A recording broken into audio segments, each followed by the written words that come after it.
record this webinar so that everyone can go back and refer to it. We'll post it on Fresh Desk over the weekends. And I'm still admitting people into the webinar. So I'm going to constantly check that to see if anybody's out there that needs to get in. But since we're ready, I'm going to go ahead and get started. I'm going to ask that everybody who is on the webinar will go ahead and mute their audio unless they have questions at the end. Appreciate it. Okay. So today what we want to do is kind of go over the new FML policy and to go over how we are administrating it and how we want you to manage it in your locations. The new FML policy is, well, real quick, why don't I just talk about the policy itself?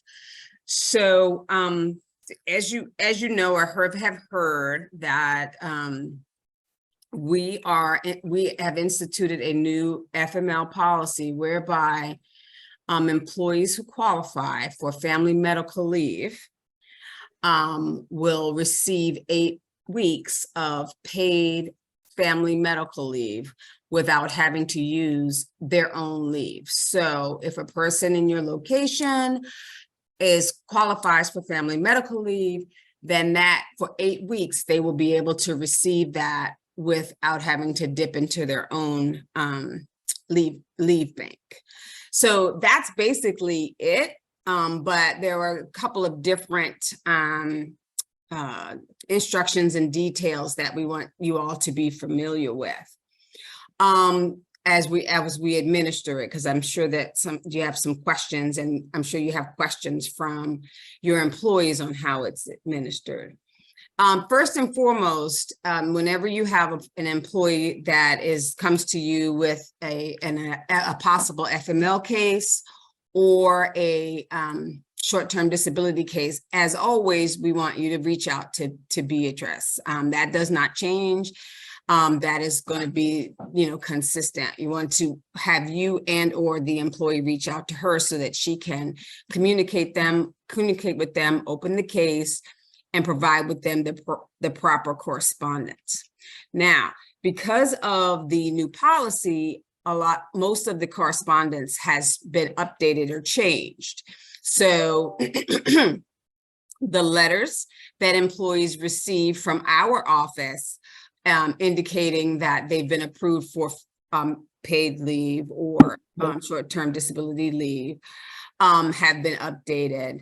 And they have been updated so that they speak to every scenario that you may encounter. So as you know, if an employee is going out on family medical leave to have a baby, then they will get one letter. If an employee is going out on medical leave, a family medical leave to take care of a family member, then they will get a different letter. But I said all that to say that we've tried our best to cover all of those scenario bases, and Beatrice will send the appropriate letter depending on what the situation is. Okay. And she always, as always, she's going to keep you guys updated on what she's communicating to the employee. So the next thing I wanted to first of all, let me back up. But I want to stop here and see if anybody has any questions about the policy itself. So how much leave it is and that kind of thing. And so somebody has any questions about that, I will answer those before we go forward.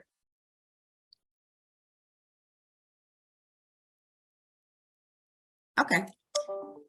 All right. So what I'm going to do now is I'm going to share my screen, and I'm going to show you an employee. This is a current actual employee. I've got permission to use his information. And so that you will see what transpires in Dayforce when an employee applies for and receives family medical leave. So I'm going to share my screen here.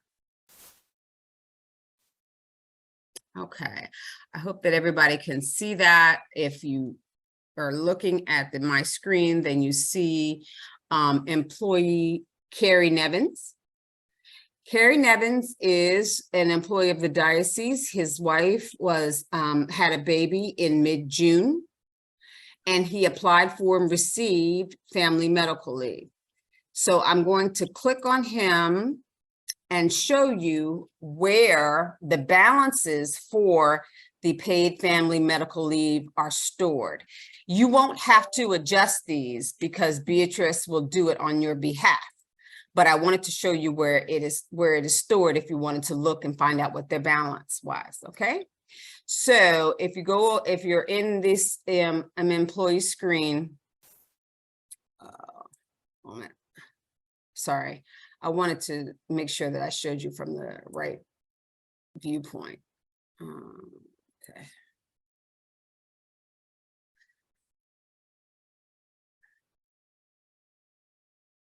Okay.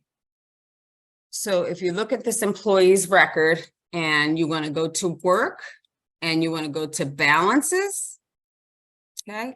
And on the balances, you will then see the eligible balances for that employee that includes their vacation, their sick, and you see also here the paid, the paid FML first weeks of leave. Like I said, Mr. Nevins' wife had a baby on just June 15th, so that his first day of leave was on June 16th. And as you know, the FML runs calendar years from the first year that, the first day that the person signs up for FML, and it's one rolling calendar year. So everybody's rolling calendar year is going to be different. So for Mr. Nevins, he was granted a pot of family medical leave for paid weeks of family medical leave. And he has until June 15th, 2024 to use. And as you can see here, here is his initial balance, and his is the current value. So he has taken some of the family medical leave, and as he takes more family medical leave, this number will adjust accordingly. Okay, I'm gonna stop right here. See if anybody has any questions. Then next, we're going to take a look at the timesheet. I thought the policy didn't take effect until July 1st. It does. It did take effect July 1st. But he started his in June? His FML, thank you for asking, his FML started in June, but he wasn't able to receive the free paid, the paid medical leave until July 1st. And at that time, he had already taken some leave, so we had to decrement that from the 320 hours. So he didn't get the entire 8 weeks. He got 8 weeks minus the time he had already taken. Thank you. Mm-hmm. All right. So, and we made those adjustments. Kathy, thank you for asking. We made those adjustments for all employees that were on FML leave when the policy went into effect. Because what we didn't want happen was people had been on FML leave, for 4 or 5 weeks already, and then on July 1st, get another 8 weeks of leave. So we had to make the appropriate adjustments so that wouldn't happen. Okay. I have a question. Sure. So can they take their this leaves in like in parts, like 1 week after and sometime after? Yes. And do they have to start their FMLA like right? I have 2 cases coming up, like both boys are having babies, like both men in our premises. So should they need to take FMLA right when the baby born, or they can decide afterward? They do not have to take it once the baby is born, but once they do take it, it has to be consistent. So they are not, they have to take, they should take it consistently, unless they have, different permission from their supervisor. So no, they don't have to take it right as the baby is born, but they do have to take it within a year of the baby's birth. Okay, that's great. And but if supervisor allow them like partial kind of FMLA that they can come a few days or can continue. 9210. If they've made those arrangements, that's fine with their supervisor. So how that 8 weeks work then? It's, oh, yeah, thank you. The 8 weeks the equivalent of 8 weeks is 320 hours, right? So that's 8 times 40 is 320 hours. So when someone applies for family medical leave, if they qualify, they'll get a bank of 320 hours, and then they can use, then they're decremented by hours each time they use the leave. Okay. My last question. Mm-hmm. So I actually joined late, so that's why my question is coming up. So this family medical leave is like, this 8 weeks are paid from the regular FMLA of 12 weeks. I'm sorry, I didn't hear your question. Can you ask again? Yes, like normally an FML leave is for 12 weeks. Yes. But this 8 weeks are paid out of those 12 weeks. Yes. So, okay. And thank you for making that distinction as well. Family medical leave, if you qualify, then you would be qualified for 12 up to 12 weeks of job protection. That has not changed. You still have, if you qualify, 12 weeks of job protection. However, the difference now is that 8 of those 12 will be paid leave that you won't have to use yourself. If, for instance, you are on family medical leave beyond the 8 weeks, then the remainder would come out of your own leave balance if it's just family medical leave. If you're on short-term disability, that's a different scenario. Thank you, Dana. Actually, there was a confusion about some people were thinking the bishop's initiative of this 8 week is separate from FMLA. Now it's a part of FMLA, but it's paid one. Okay, thank you. Thank you for clearing my all question. Not at all. Are there any other questions? No, I joined late, so I had a few questions. No, thank you. That's fine. I didn't want to see if anybody else had questions. I do. If I have a question, if I may. So I have someone who is currently on FML. Oh my goodness, family leave, and that expires a Saturday, the 15th. So he went on April 24th. So does any of this affect him? In other words, that it's into July. Will there be any kind of effect to his case with respect to the new policy? Well, so when did that person's leave year begin? You said it expires on Saturday. April 24th was his first day out. Oh, and I've been in contact with Beatrice this week, and she informed me that FML for him expires the 15th. Right. So it must be that the case that he's able to return to work. He is not, but I'm having difficulty communicating with him, and he my understanding is that the doctor did not send the appropriate communication in order to extend everything to New York Life. Okay. So it's kind of, it's kind of, I'm working with Beatrice now about that, but I didn't know if the new policy had any effect on his particular case. It would, but I think, is it Janice? No, who am I talking to?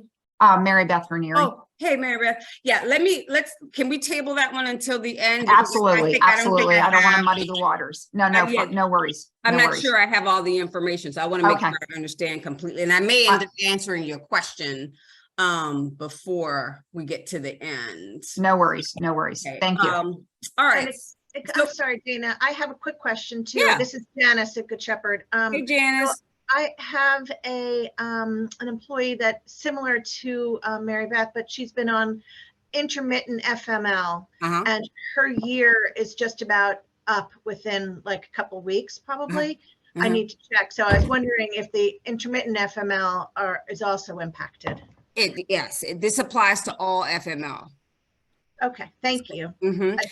I'll talk to Beatrice, see how it Yeah. impacts. So if you like, so for that scenario, if she's on intermittent FML, her leave year and her leave year is up in a couple weeks. If she reapplies for FML for another year, then she will get a full, she will get the 320 at that time. Okay, thank you. Mhm. Okay, so what I wanted to show you next are the what it looks like on the employee timesheet. So if an employee is out on FML, as you know, either it happens here at the headquarters or with you guys in the locations, that the timesheet has to be coded appropriately so that they're paid appropriately. If it's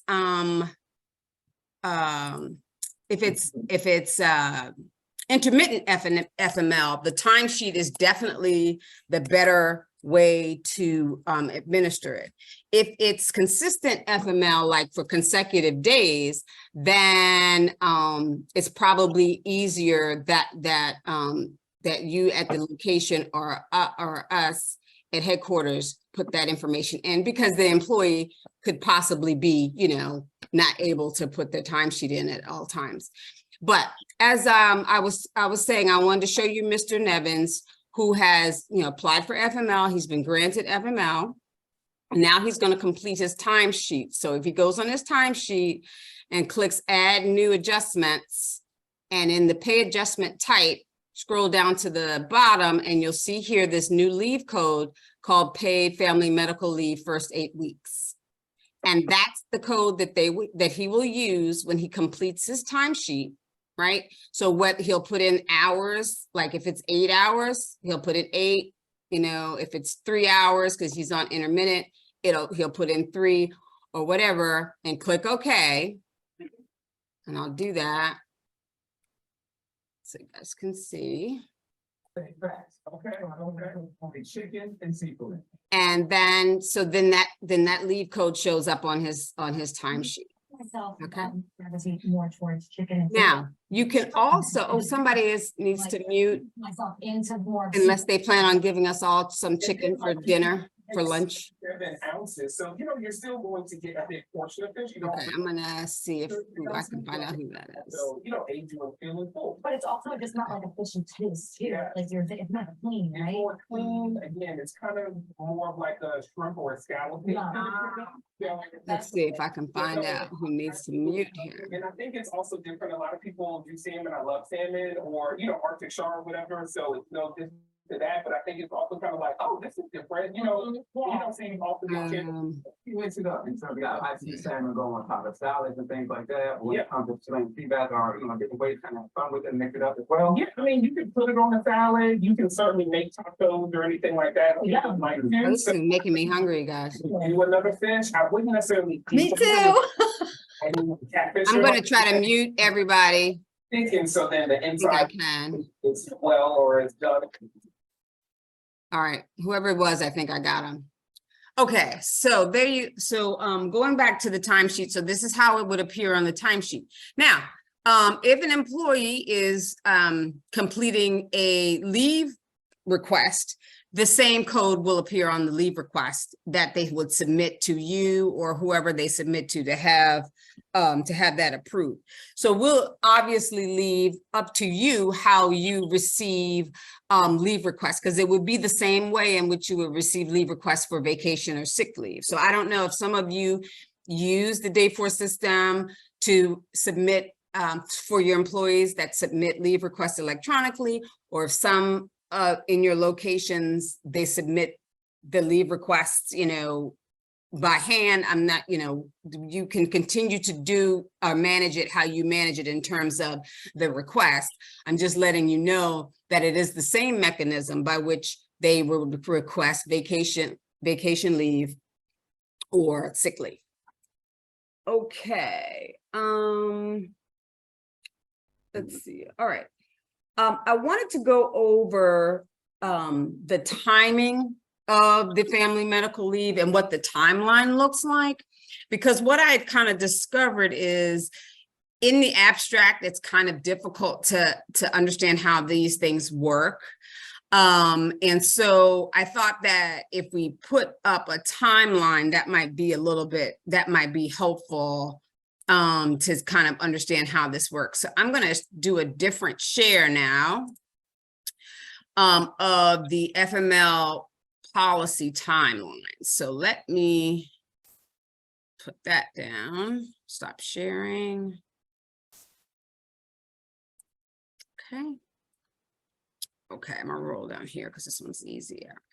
All right, so I wanted to just kind of show you a timeline and then show you the different scenarios that I hope that it would be easier to understand. And again, you know, if you're not quite clear or confused, please, you know, don't feel bad or about asking questions, because Beatrice and I work on this every day and it just clicked for me like 3 weeks ago. And we've been working on this for like for a couple months. So, all right, so this is the bottom one here that I'm showing you now is a scenario for a person who has FML, who has paid FML, I'm sorry, who just has FML leave, okay? This employee scenario, I think this is, let me take this out. Okay, so this is a scenario for someone who just has FML leave. Oh, wait, I'm sorry. This is not what I wanted to show you. I'm sorry. Pardon me, guys. Let me back up here. Okay, this is the one I wanted to show you. So this is for employees who have family medical leave, and they also have short-term disability. So this is the scenario that is the most complicated, and I'll try to walk you through it. If an employee comes to you and says that they have family medical leave, they're going to be out for their own illness, right?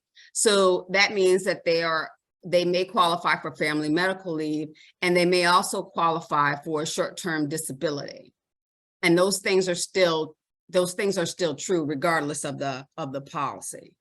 So what will happen is the employee that is on short-term disability, as well as applying for, has, for their own medical purposes, will start, and I'll show you here, on day one that they're absent from the office, their family medical leave will begin. And it will be paid family medical leave for 8 weeks, okay? So I'm going out on family medical leave because I'm gonna have, I don't know, surgery or something like that. I can immediately go out family medical leave. At the time that I go out, and this is important, I also have to submit the paperwork for short-term disability. And the reason why we ask employees to do the short-term disability paperwork is because then that way we are able to let New York Life manage the medical part of it, and it also allows that to be confidential, and so that's why we have people sign up for short-term disability at the same time when they receive the family medical leave. All right, so I'm on family medical leave. I'm going to have surgery. I am using my 8 weeks of paid leave. So I'm in week 1 through 4. I get paid leave. I don't use my own leave. 4 through 8, I get paid leave. I do not use my own leave.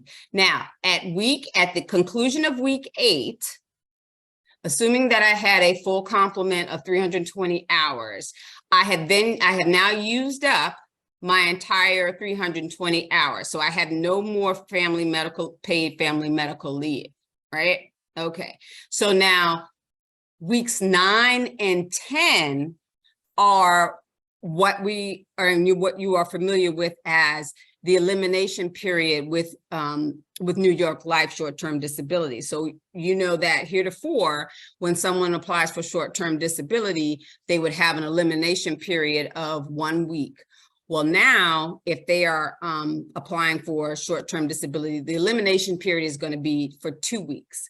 And if the employee has an accrual balance, then they will use their own leave for those 2 weeks.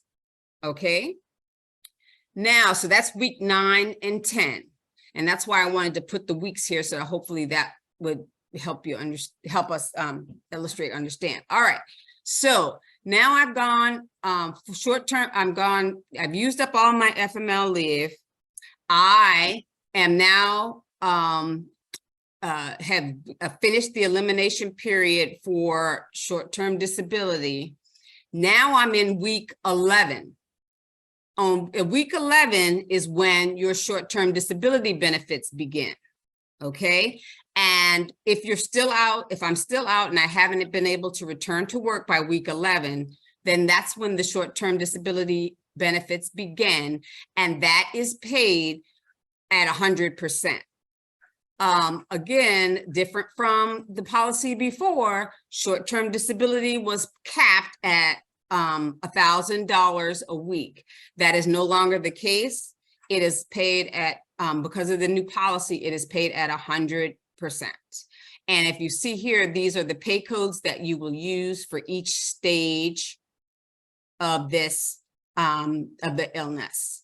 Now, of course, as always, the disability will last until the person is able to medically return, is released to return to work. And if it goes beyond 90 days, then we get into the long-term disability situation where there are no changes there.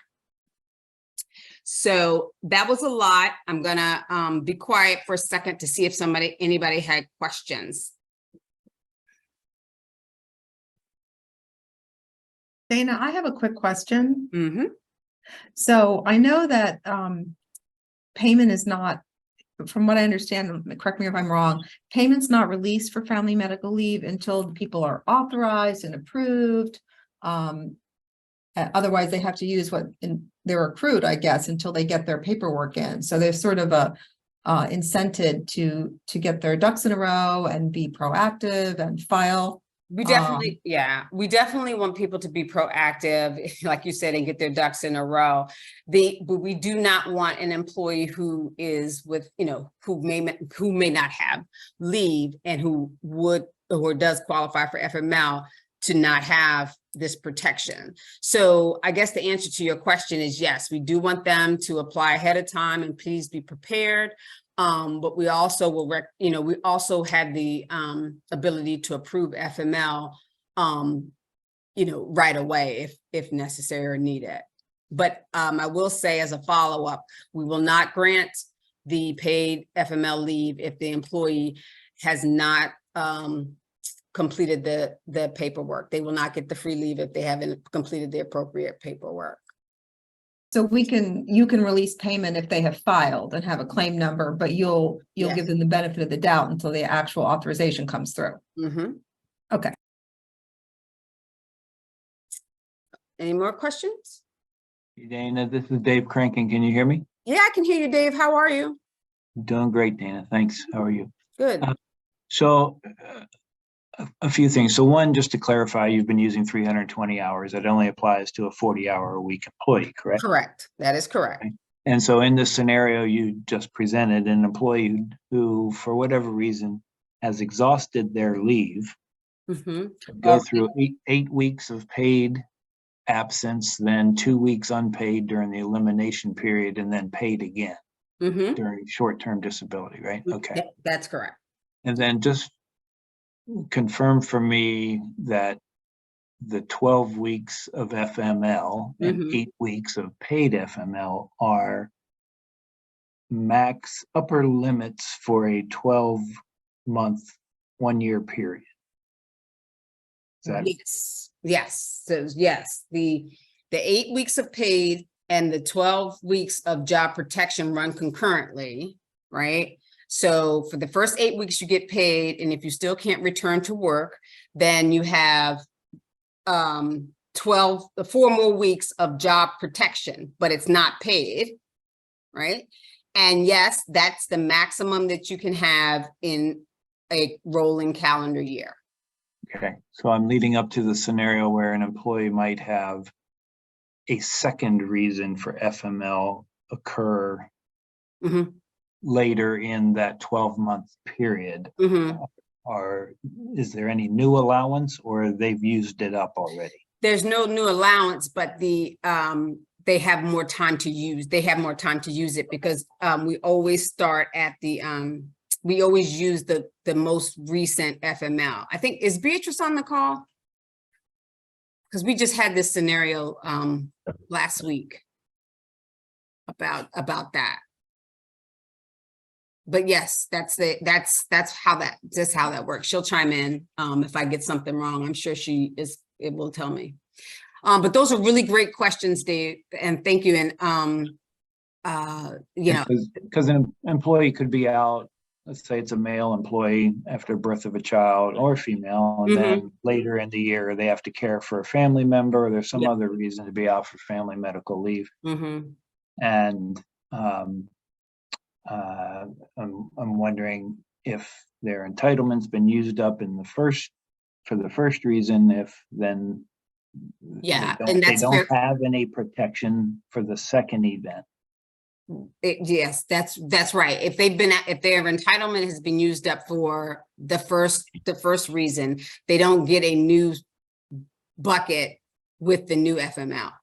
Okay, and then a hypothetical, if the dad of a newborn child goes out on paid FML and chooses to return to work after only 4 weeks, and another event occurs later in the year, do they still have 4 more weeks of paid FML that they could use? Yes.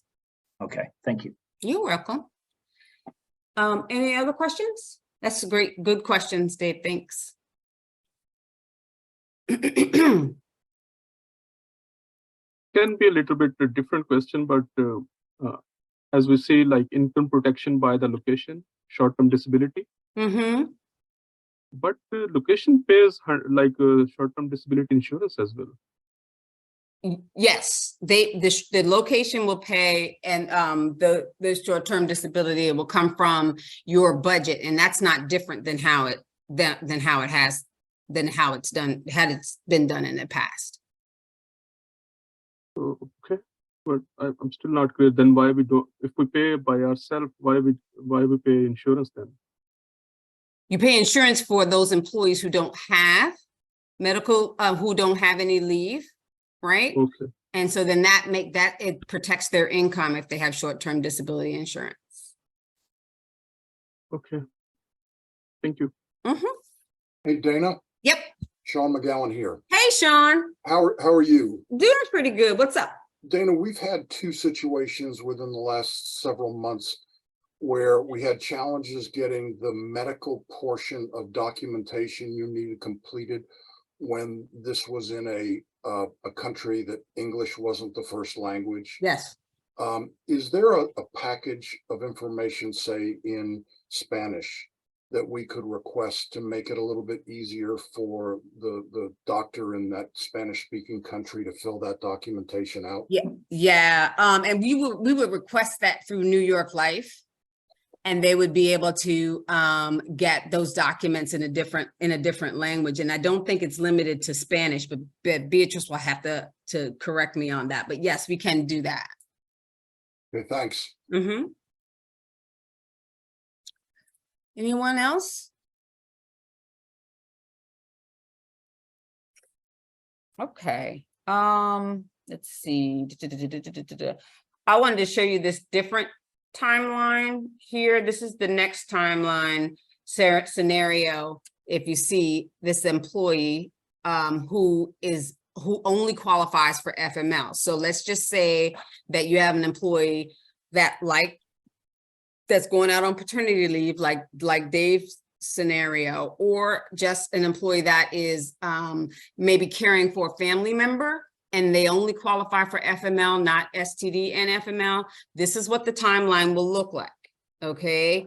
They will go out on FML and they will have 8 weeks of paid leave, and that would be for weeks 1 through 8. And then afterwards, they would begin to use their own leave accrual, all right, and vacation or sick leave accrual, and you would classify it as such. From weeks 1 through week 12, the employee will have job protection. After week 12, the employee may return to, if the employee does not return to work, and then they no longer enjoy job protection at that point. So the 12-week job protection is still stands.